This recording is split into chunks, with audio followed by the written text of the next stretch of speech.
बोले 2400 भगवान की जय।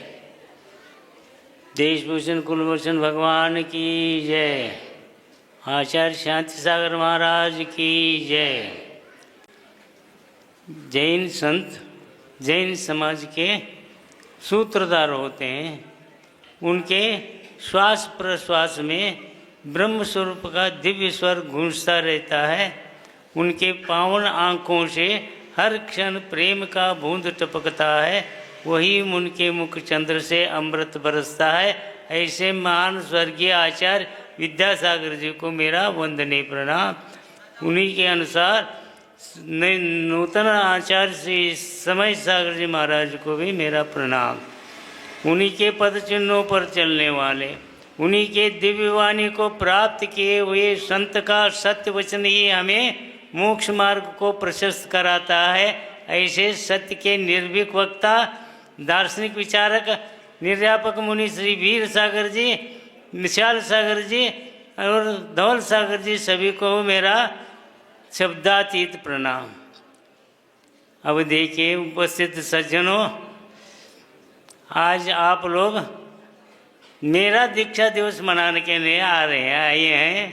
तो मैं ये कहता हूँ, अभी जो लोग जो दीप प्रज्वलन किए ना, तो दीप प्रज्वलन करने से क्या होने वाला है?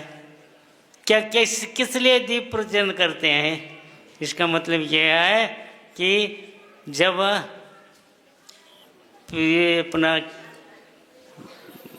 एक संशोधक ने क्या किया था कि न्यूटन करके पाश्चिमात्य हुआ, उन्होंने एक सेब फल ऊपर से नीचे गिरा, तो उस टाइम पर उन्होंने ऐसा उसको दिमाग चलाया कि ये ऊपर नहीं क्यों गया, नीचे ही क्यों आ गया। तो इसके मतलब क्या हुआ, उन्होंने ऐसा सिद्धांत निकाला कि इस पृथ्वी के अंदर गुरुत्वाकर्षण शक्ति है, ऐसा तो उन्होंने माना है। हाँ, तो आचार्य विद्यासागर जी ने क्या किया, ऐसा कौन सा संशोधन किया उन्होंने?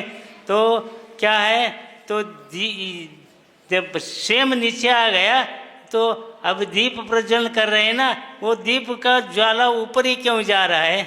इसका मतलब ये है कि आत्मा का जो भी भाव है वो सो ऊपर जाने का है, इसलिए आप दीप प्रज्वलन कर रहे हैं। तो वो दीप प्रज्वलन कब होगा? तो दीप ऊपर जाएगा, इसीलिए तो दीप प्रज्वलन करते हैं। क्या प्रकाश के लिए करते हैं। प्रकाश में तो अभी तो सूरज है, और दीप प्रज्वलन करने की क्या जरूरत है? हाँ, रात दिन में सूर्य का प्रकाश रहता है, रात में चांद का प्रकाश रहता है। हाँ, लेकिन रात में सूर्य का प्रकाश नहीं होता और दिन में चांद का प्रकाश नहीं होता। लेकिन ये जो दीप प्रज्वलन जो है, जो आत्मा को ऊपर ले जाने वाला है, ये तो प्रकाश हमेशा के लिए दिन और रात सबको मिलता है। इसलिए हमको क्या करना है, दीप प्रज्वलन मतलब ज्ञान को बढ़ाते बढ़ाते जाना है। अब देखो क्या करते हैं, जन्म में आ गए तो जन्म मनाते हैं, जन्मदिन मनाते हैं, और सालगिरह मनाते हैं क्या नहीं? हाँ, सालगिरह मनाने का मतलब क्या, एक साल गिर गया, मतलब क्या, खो गया। हाँ, तो ऐसा क्या होगा, तो ऐसा करते करते करते क्या आ गए, फिर कोई बोलते शादी का सालगिरह बोलते हैं।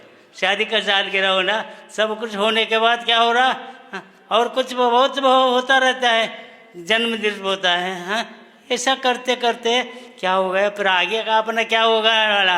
हाँ, मरण दिन में मनाते क्या नहीं? ऐसा नहीं है। तो लास्ट में क्या है कि वास्तविक देख मनाना है तो दीक्षा दिवस भी मनाना नहीं है, ऐसा नहीं है। लेकिन क्या है, इस दीक्षा शुरू से ही अपने को समाधि मरण मनाना है, इसलिए इसको महत्व ज़्यादा दिए हुए हैं। इसके अंदर इतना नहीं है। तो क्या आदिनाथ भगवान क्या बोला, 4 पुरुषार्थ बोले हैं, ब्रह्मचर्य, धर्मचर्य और गृहस्थाश्रम और संन्यासाश्रम।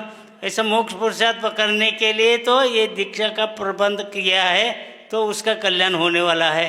तो आचार्य ने क्या किया, बहुत से इन्होंने 130 दीक्षा दे दिए, और ऐसा कैसा दीक्षा दे नहीं दिए, जैसे दिए, जैसा न्यूटन ने जो गुरुत्वाकर्षण शक्ति को किया, ऐसा इनके पास कैसा शक्ति होगा कि अट्रैक्शन करके ऐसे नौजवान बाल ब्रह्मचर्यों का संघ बनाए 130। तो उसके अंदर क्या हो गया, ज़्यादा विशेष महत्व नहीं है। तो हमारे जैसे को भी एक गुरु कृपा करके मेरे को भी इस मार्ग में ले लिए। तो क्या मतलब क्या, इतिहास हो गया। आचार्य जी ने, ऐसा आप पुराणों में पढ़े नहीं होंगे कि पूरा कुटुंब इस मार्ग में लगाए। हमने तो पीछे रहे थे, लेकिन उन्होंने कृपा करके मेरे को इस मार्ग में लाए। और ये और क्या किया, दर्शन दे के ये वीर सागर महाराज के सानिध्य में भेज दिया है। तो मैं यही कहना चाहता हूँ कि अभी तो 3 साल तो हो गए, तो यही भावना करके आया था मैं यहाँ पर।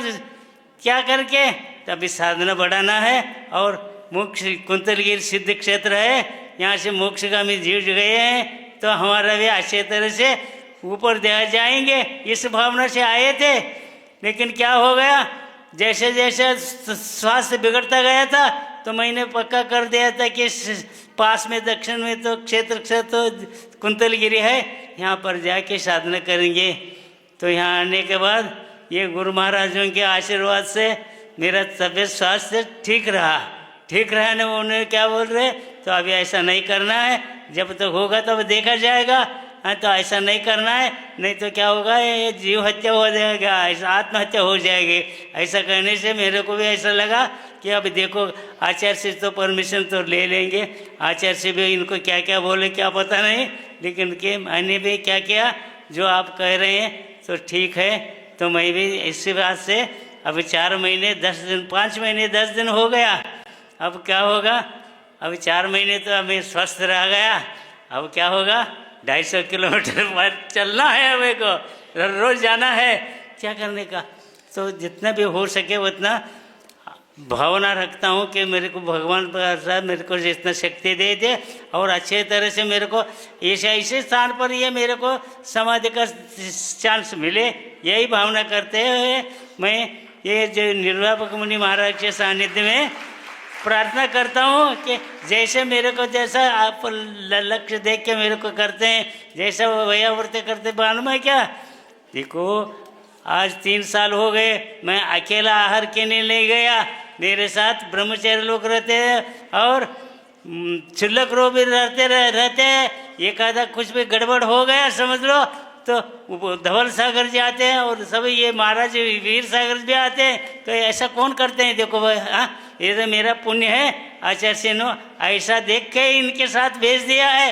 तो मैंने यही कहना चाहता हूँ कि मेरा भी अच्छे तरह से समाधि हो इनके भाव से, तो मेरे को जिस जीवन में सफल बनेगा। आचार्य से तो किए है, मालूम है सभी लोगों को जिन्होंने ब्रह्मचर्य अवस्था में दे दिए है।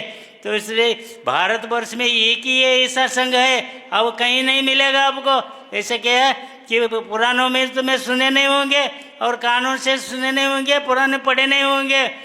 जो क्या लिखा, एक कवि ने क्या लिखा है, दुष्करो विषय त्याग कौमारे महतामति, कुमार अवस्था में विषयों का त्याग करना ये महापुरुषों के लिए भी कठिन है। ऐसे महान संघ को आचार्य ने बनाया, और ये महाराज भी ऐसे हैं, तो उनके पश्चात ये भी ऐसे महान संघ बनाएंगे, ऐसा मैं भावना करता हूँ।